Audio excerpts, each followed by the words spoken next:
the last 3 days before leaving this world, I decided to get along with Reagan and be the perfect wife he always wanted. I stopped getting jealous of his first love and no longer threw tantrums over his constant overnight absences. On the first day, he sneered, "Well, it's about time you got sensible. If you'd been like this earlier, we'd both be happier." On the second day, his gaze became conflicted, his voice heavy with confusion. "Flora, why aren't you angry?" I smiled faintly. "Isn't this the version of me you wanted?" Before reconnecting with the system, Reagan and I had been in a silent standoff for a week. "Host, you finally decided to leave, huh?" The system's voice carried a tinge of schadenfreude. I didn't blame it.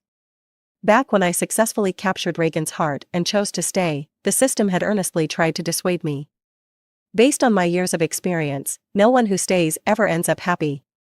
But back then, I foolishly believed that the love between Reagan and me was indestructible and dismissed its warnings with confidence. Now, I smiled bitterly. How much time do I have left? As early as 3 days.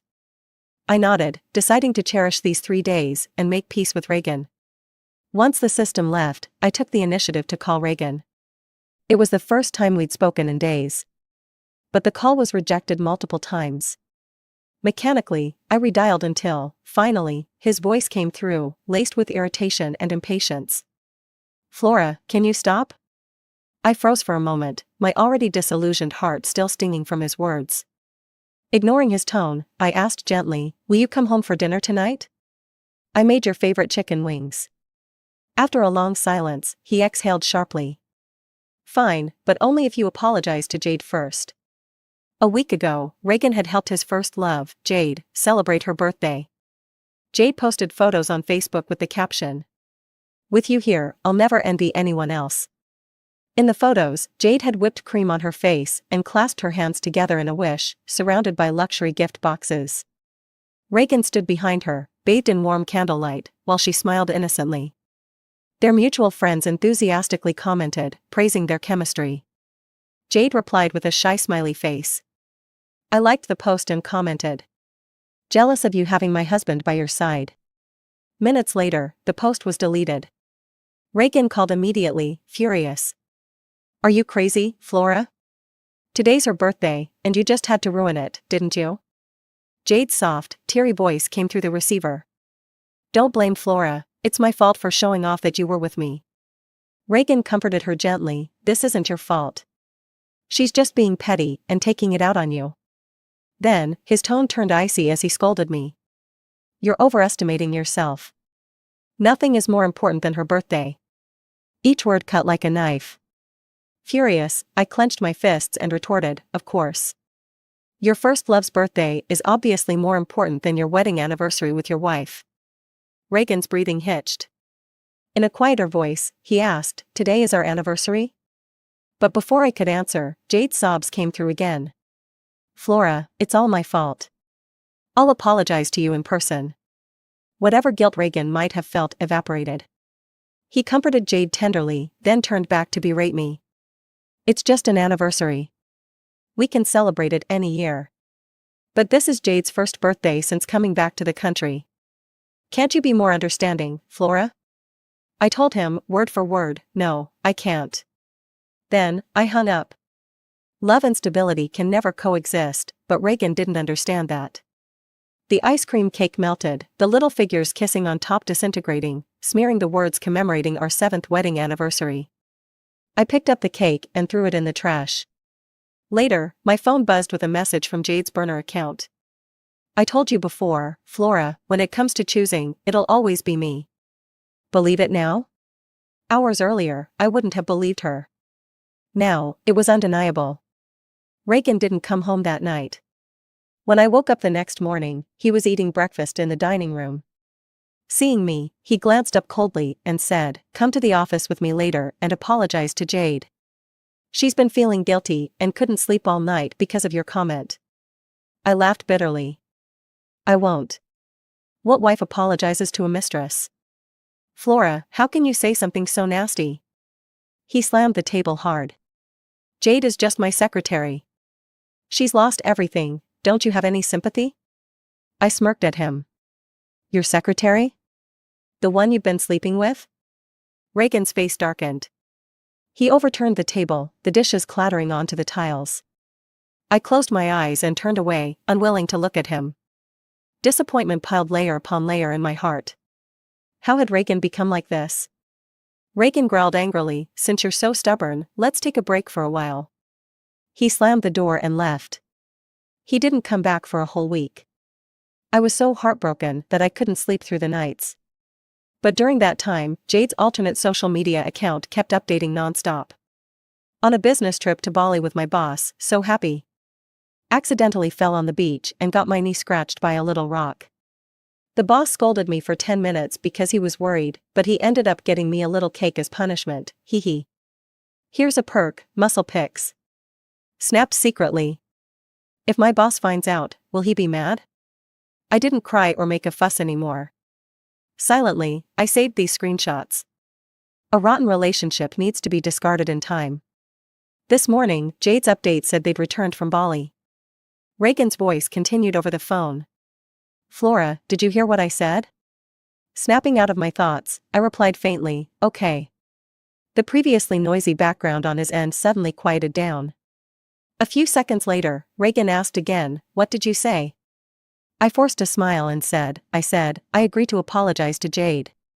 For the next 3 days, I'll fulfill all your requests. Then, I'll leave you forever." I followed the location Reagan sent me. The private room was loud and bustling.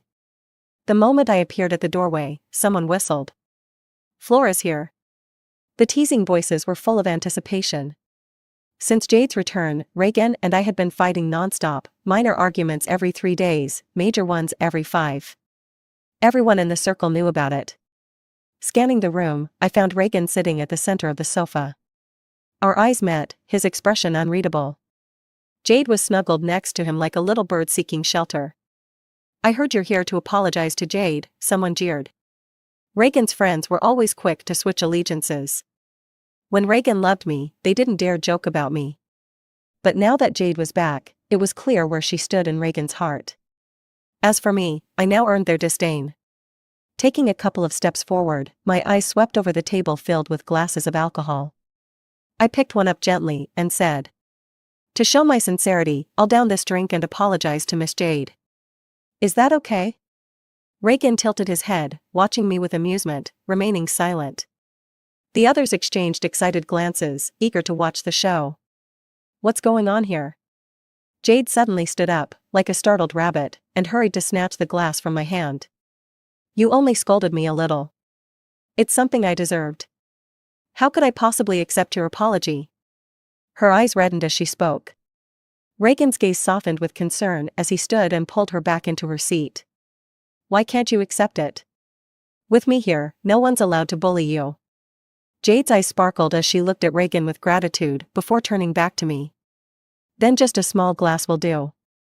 Once you drink it, all the misunderstandings will be cleared up." She smiled and handed me the glass. "Reagan was just protecting me too much, don't be upset." I looked at Reagan and chuckled softly before taking the glass with indifference. "Of course not." I raised the glass. "Let everyone here bear witness. It was my jealousy and misunderstanding of Reagan and Miss Jade's relationship that caused Miss Jade unhappiness. I'll take this drink as my punishment and apology to her." After speaking, I scanned the room. Everyone froze in disbelief. Someone whispered, "No way, is this really the Flora who's never backed down before?" Even Reagan, at the center of the room, looked momentarily stunned. Ignoring his fleeting surprise, I raised the glass and drank it all. I'm allergic to alcohol. Most people wouldn't know, but Reagan does. As the alcohol coursed through me, my body felt like a piece of driftwood in a river. Someone stepped forward to steady me. "Don't drink anymore." Through the haze, I managed to recognize Tony, one of Reagan's friends. Of everyone in the room, he was the only one who hadn't mocked me. "Thank you," I murmured, my voice small. I wanted to look up and ask Reagan if this apology was enough. Instead, I saw Jade quickly exchange a glance with someone else. Immediately, another voice rang out, "Great drinking skills. But if you really want to show sincerity, one glass isn't enough, right?" The person shoved an entire bottle of red wine toward me with ill intentions, glancing back at Reagan. Don't you think so?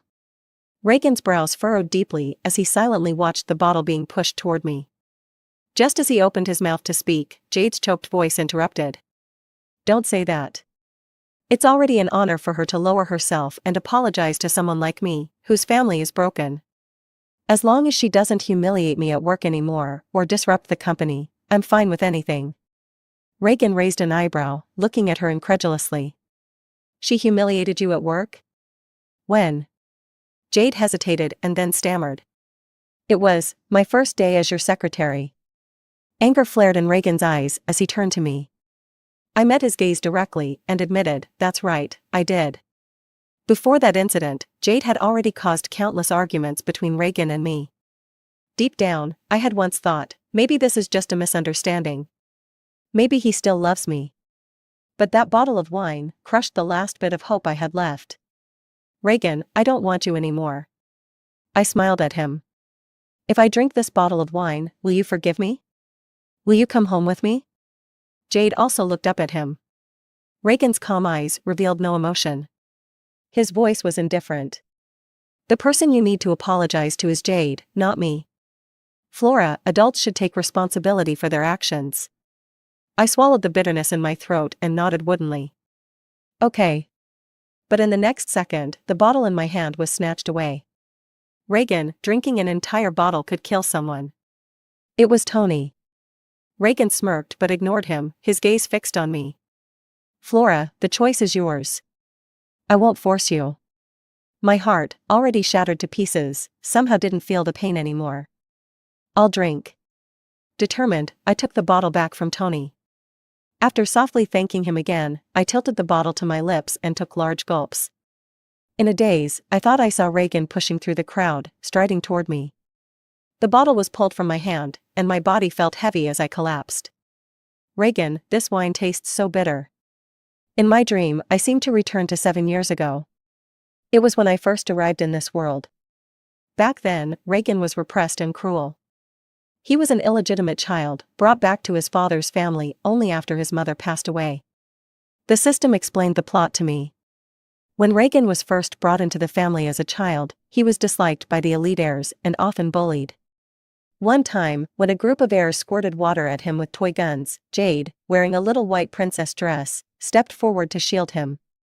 This became an unforgettable moment of beauty in Reagan's memory.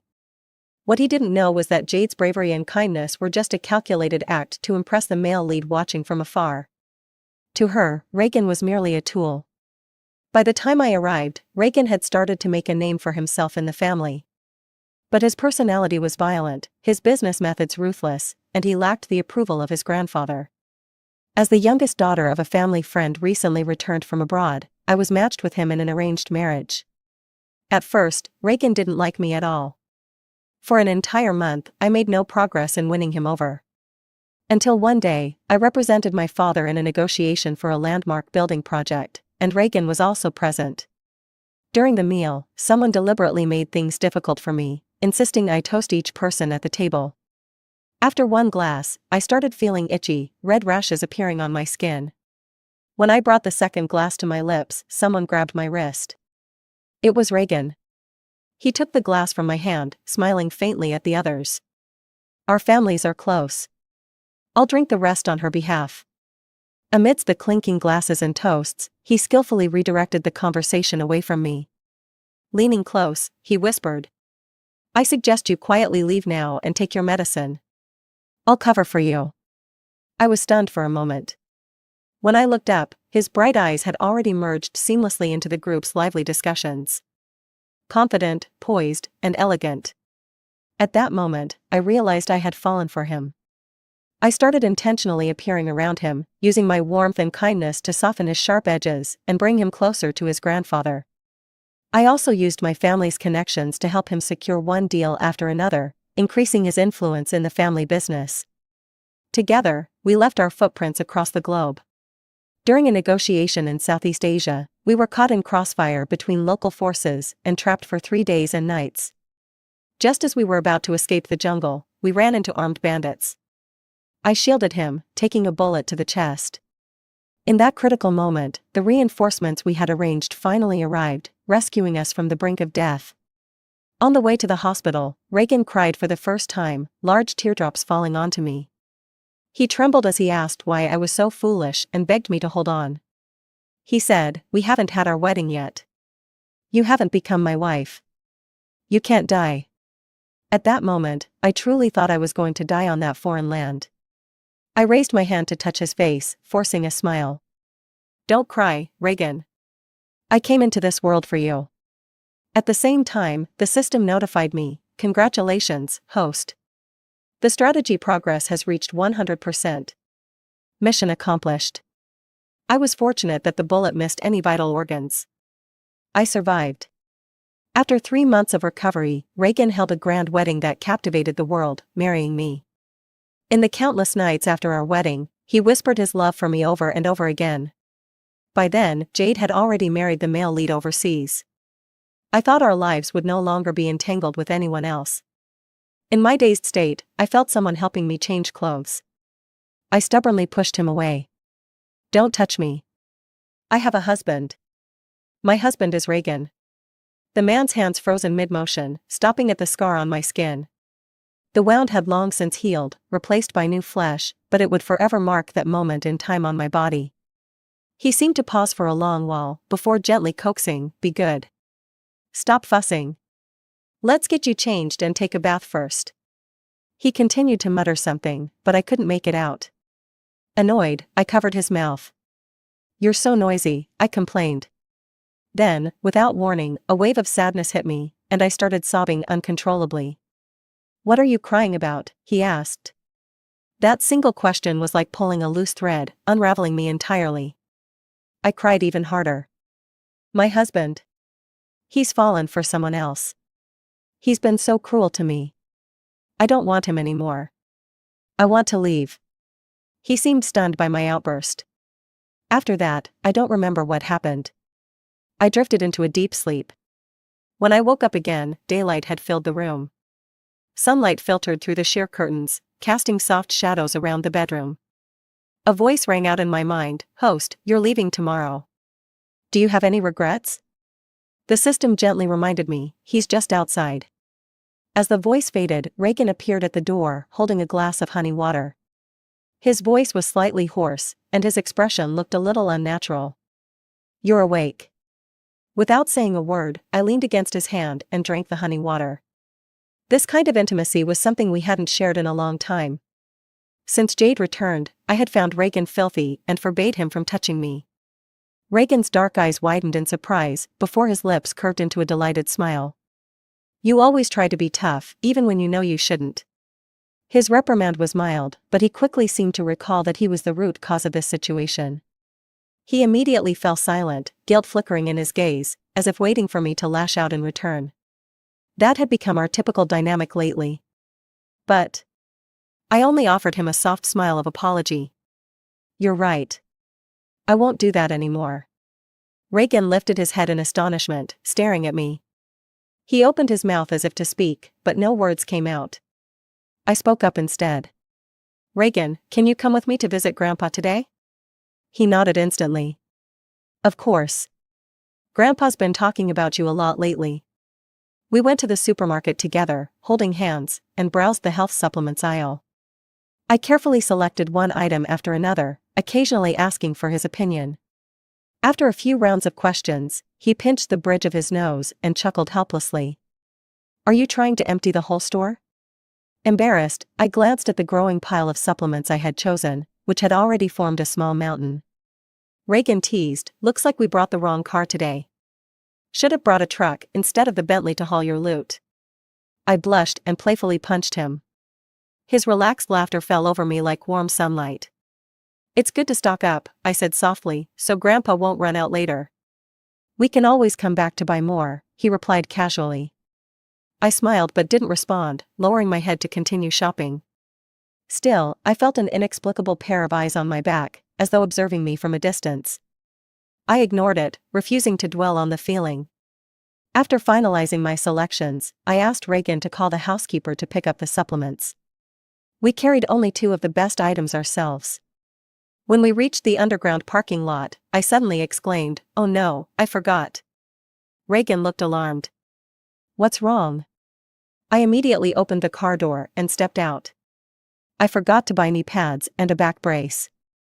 Grandpa's knees and back aren't doing well. Reagan followed me out of the driver's seat, wrapping his arm around my waist with a helpless smile. It's still hot out. Does he even need them right now? I shook my head. He'll need them when it gets colder. With that, I ignored his protests and walked back toward the supermarket entrance. Reagan took a big stride to catch up, grabbing my wrist. Flora, why are you in such a hurry? His voice was calm, and his smile gentle, but there was a flicker of unease in his eyes. We can come back in winter to get them.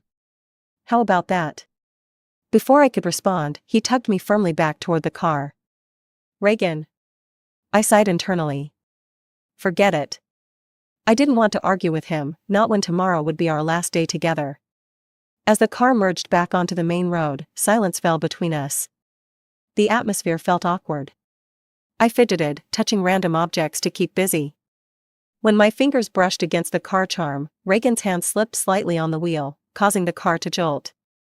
His eyes flicked to where my hand lingered on the fluffy rabbit charm. He quickly explained, Jade was messing around in my car last time and swapped it out. I'll put the original one back when we get home. I paused, stroking the rabbit's soft, white fur. No need to change it back. This one's pretty cute. The light turned red. Reagan stopped the car and turned to look at me, confusion in his eyes. What's wrong? I asked. He frowned slightly. You're not upset? In the past, you'd always get mad if anything of Jade's showed up around me. I smiled faintly. So that's what he was worried about. If I didn't care anymore, why would I get upset? I was wrong before, I said, gazing at the license plate of the car ahead. Jade has a childhood bond with you. Now that she's divorced and her family's fallen apart, I should show her more sympathy and kindness. Competing with her over everything. That wasn't right. I sighed softly. Reagan's frown deepened. But that charm. You made it yourself. Doesn't it bother you?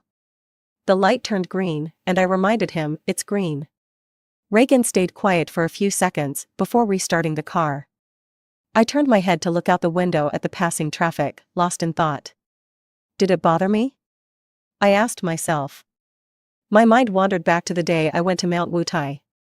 By then, Reagan had already solidified his power, though he had no shortage of enemies.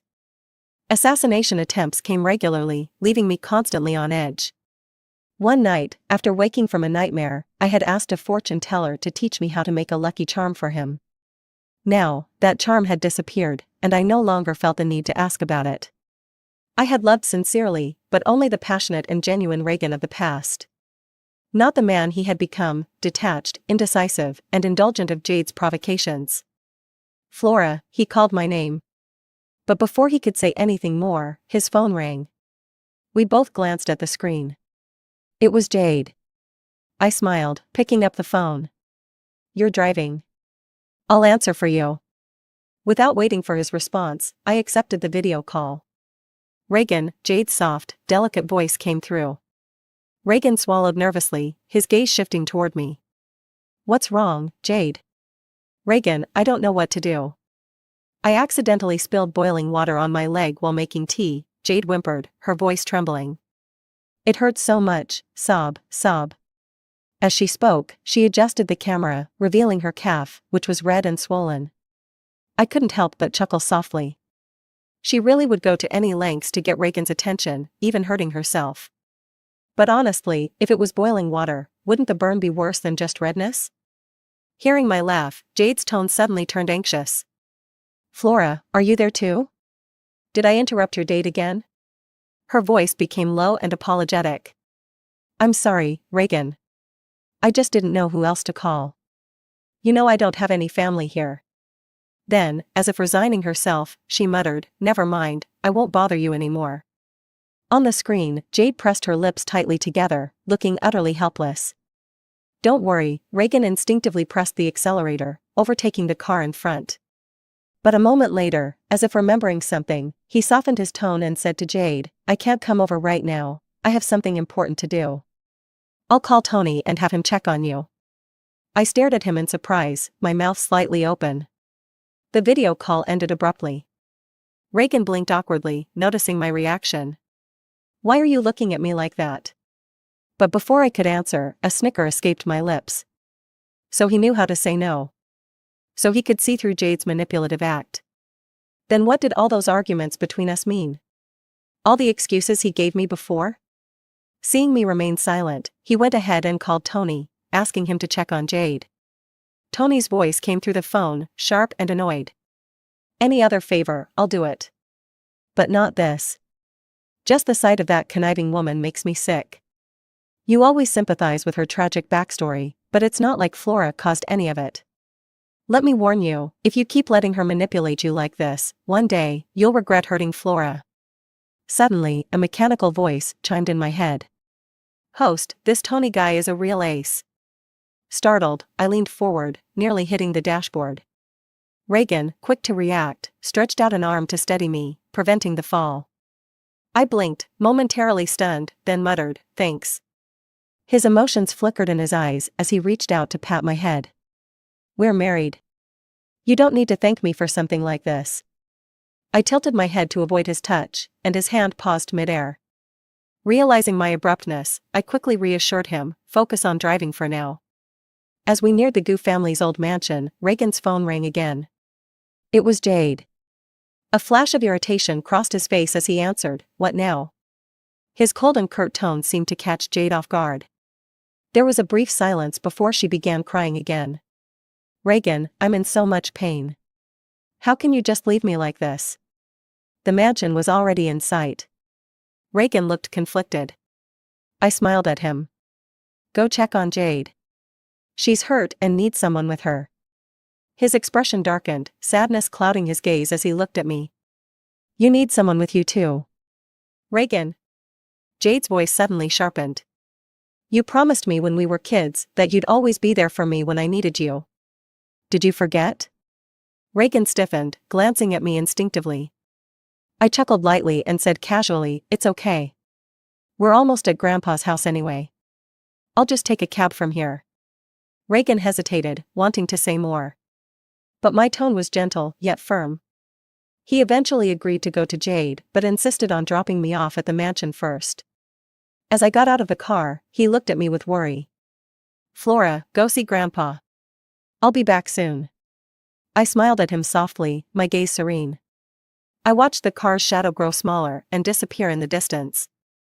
"Goodbye, Reagan," I whispered. My phone vibrated, alerting me to a new message. It was from Jade. "Flora, you think that old man can keep Reagan by your side?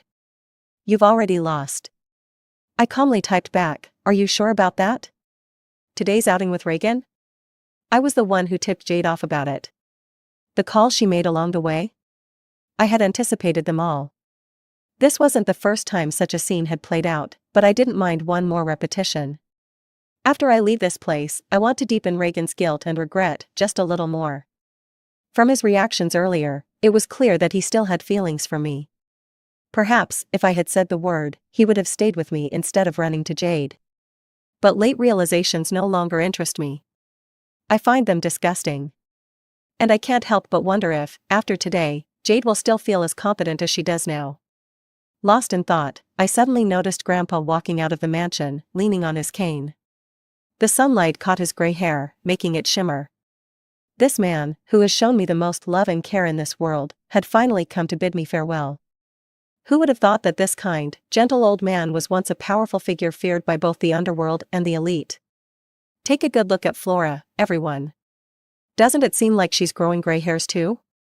Grandpa joked, glancing at the butler beside him. I was taken aback. The butler laughed and explained, "The old master is saying you're so young, yet you nag like an old lady." I couldn't help but laugh. Tomorrow, I'll leave this world for good. Maybe that's why I was overly sentimental, giving everyone so many reminders. I didn't expect Grandpa to tease me about it. As night fell, Reagan still hadn't come back.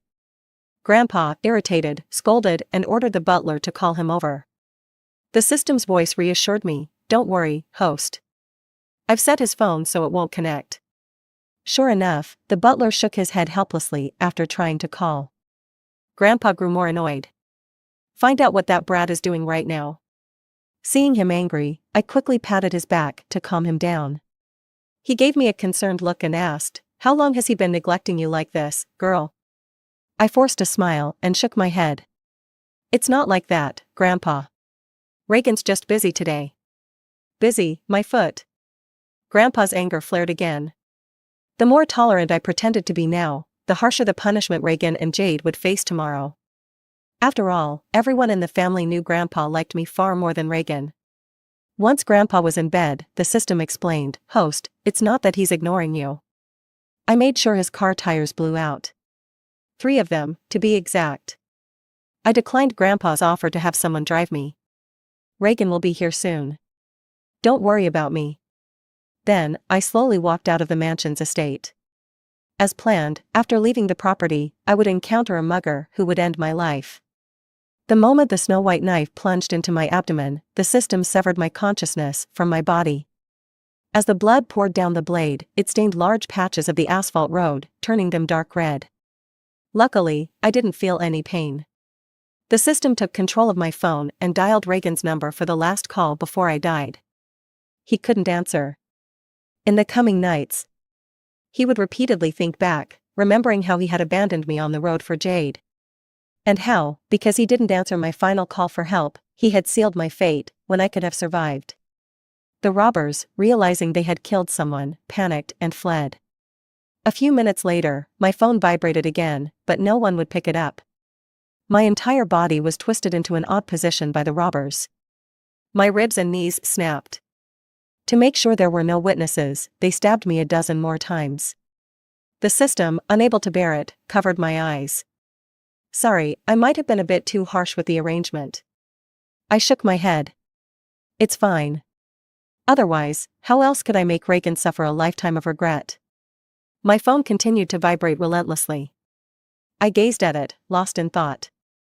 The system said, "On the last day in this world, you will exist as a soul." 2 hours later, Reagan tracked my location via my phone and found my body. The sight before him froze him in his tracks. Reagan reached out in disbelief, trembling, to check for my breath. The cold emptiness of my body made him shudder. He collapsed. The system cursed, "You useless scumbag, what's the point of regretting now? Flora. Flora, wake up." Tears streamed down his face as he pressed his hand against my bleeding wound. But there were too many wounds, and the blood had long since dried up. Even though my soul had already left my body, the sight of my mutilated flesh still caused sharp pangs in my heart. Reagan staggered toward the car, holding my body. "Bring the car over," he shouted. The butler, who had been sent by his grandfather to help search for me, immediately drove up. But when he saw me in Reagan's arms, he gasped. "How is she so badly hurt?" I sat with the system in the back seat, watching as Reagan floored the accelerator, running through dozens of red lights. The butler, terrified, kept urging him to slow down and be careful. Reagan yelled at him to shut up. On our way to the hospital, all the specialists from Reagan's family's private hospital were summoned back to work. He placed me on the bed and, with bloodshot eyes, warned everyone, "This is my wife. I don't care what you do, you must save her." The expert team, all of whom were over 40 years old, shook their heads helplessly as they looked at my lifeless body. They solemnly advised Reagan, "Sir, you should find a good mortician, let her go in peace." "What did you say?" Reagan's veins bulged as he grabbed one of the doctors by the collar. His bloodshot eyes looked as if they were going to devour the doctor. People rushed to stop him, but Reagan was like a madman, shouting and screaming. "You didn't even try to save her. Who gave you the right to declare her dead? If she can't survive, I'll make sure you all go down with her." Under the pressure of his power, the experts reluctantly sent me to the ICU and continued their futile attempts to revive me. The system covered its ears. "Host, he's gone mad." I chuckled, but was interrupted by a sudden cry. It was Reagan's grandfather, who had rushed over when he heard the news. His hunched body trembled as he thrust his cane into the ground. "Girl, how could you make me bury my own child?" Tears welled up in my eyes. I apologized softly, "I'm sorry, Grandpa. I broke my promise. I won't be able to see you again." In the next moment, his cane was swung forcefully at Reagan. "It's all your fault," Grandpa shouted, pointing at Reagan. I just found out that you've been hanging around with that woman. Flora has been so heartbroken, hiding it all from me. He staggered toward Reagan and kicked him to the ground. Do you deserve her? Don't you remember? She's not just your wife, she's the one who saved your life. Grandpa's words almost took his breath away. The experts present quickly rushed to perform emergency measures on Grandpa. Reagan collapsed on the ground, staring blankly at my body on the bed, tears streaming down his face. I thought, you would never leave me. Flora, I was wrong. I regret it. Please wake up and forgive me. The ICU was silent, only the sound of his heart-wrenching sobs filling the air. From Reagan's perspective, my phone was easily unlocked by Reagan. The password was the date of our wedding. His hand trembled as he turned on the phone, and the first thing he saw was the text message interface. Just one glance, and it was as if he had been struck by lightning, frozen in place, his eyes filled with shock. He slowly swiped through the screen. Jade's provocations and insults from the past few months unfolded before him, one after another. In that moment, Reagan's world seemed to collapse. He watched as the affection and indulgence he had shown Jade turned into countless poisonous snakes and scorpions, biting into his wife. The phone vibrated again. It was a message from my private doctor. Miss Flora, why haven't you come for a checkup lately? He swiped up the screen. Soon, he saw my diagnosis of severe depression. Diagnosis: very low mood, no vitality, frequent feelings of helplessness and despair, suicidal thoughts, severe sleep disorders. Reagan looked at the date of the diagnosis, and it seemed familiar to him. Then it clicked, this was the day Jade had started working as his secretary. The doctor asked, "Why do you feel this way?" Flora replied, "My husband's first love came back, and he often leaves me for her, fighting with me. He wasn't like this before." After a few minutes, Flora replied again, "I think he doesn't love me anymore." Reagan closed his eyes slowly. Tears fell relentlessly, soaking his shirt. His mouth opened and closed, but the words he was about to say seemed too difficult, the bitterness spreading in his mouth. After a long pause, the words became clearer. Flora, I'm sorry. I do love you. I'm sorry for making you suffer so much." 2 streams of tears fell from my eyes. My soul began to fade away. I exchanged a look with the system, and in Reagan's eyes, I confirmed this was the last time I would be in this world. Suddenly, I was surprised to find that Reagan's gaze met mine. Flora. He reached out frantically, trying to grab me and stop me from leaving. I gave a sad smile. Reagan, I have no last words for you, and I don't accept your apology.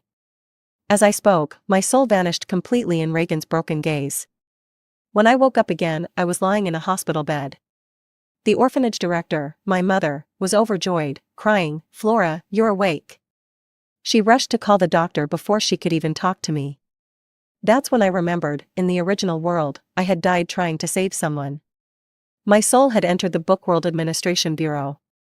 The director told me that everyone who dies saving others gets a chance at rebirth. As long as they complete their mission in the book world, they can be reborn in their original world. In the real world, people would call it a medical miracle.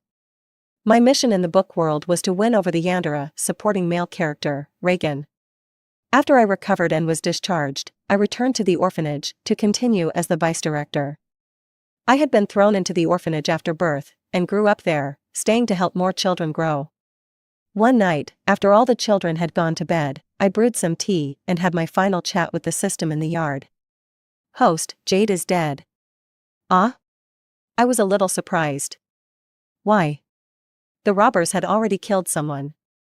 I used a little trick to make sure they told Reagan's grandfather Jade's name when they were caught. I nodded in admiration. The system, however, felt that it wasn't thorough enough. She died more horribly than you. You know that Reagan's grandfather used to be involved with the underworld, and he liked you so much, he took matters into his own hands. He didn't finish the sentence, but made a slicing motion across his neck. I could imagine just how cruel the old man's methods must have been. And then there's him. After you left, he was nearly beaten to death by grandfather. He gave up on himself, getting drunk every day in front of your grave. It won't be long before alcohol poisoning finishes him off. I clicked my tongue in pity. Such a shame about their family fortune. No one will inherit it. The system smiled slyly. A stack of bank cards appeared in front of me. After he dies, his assets will be transferred to these cards by the Book Transference Bureau. Host, are you ready to become an insanely rich woman? On that quiet summer night, my surprised exclamation rang out. I'm ready.